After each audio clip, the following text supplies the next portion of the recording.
কেন এটা তদন্তটি দেরি, কেন এটা বের করতে পারছে না সরকার, এবং তার উদ্দেশ্য কি, তার দুর্বলতাটা কী, সেটা আমাদেরকে আমাদের জাতিকে জানানো হোক।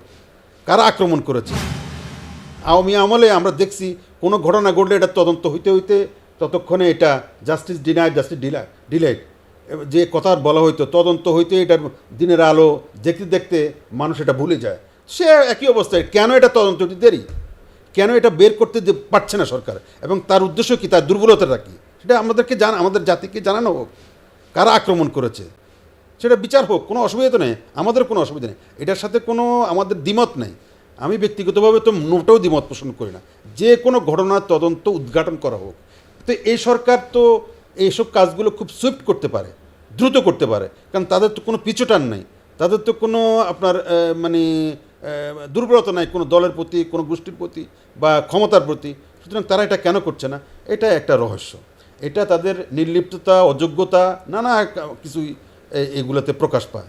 আমি জানি না সরকার কেন এগুলোকে প্রশ্রয় দিচ্ছে।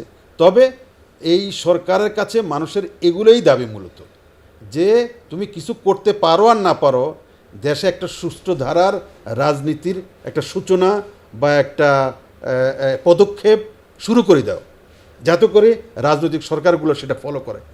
সেই ক্ষেত্রে এই সরকার চরমভাবে ব্যর্থতার পরিচয় দিয়েছে। কোনো সূচনাই তারা করতে পারে নাই, কোনো পথ দেখাইতেই তারা পারে নাই। একটা পথ রচনা করা, পথের উপরে হাঁটবো কি হাঁটবো না এটা পরে, আগে পথ দেখাইতে হবে, সে পথ দেখানোরও কোনো ব্যবস্থা তারা করতে পারে নাই। এটা আমার সত্যি হতাশাজনক এবং বিভ্রান্তিকর জাতির।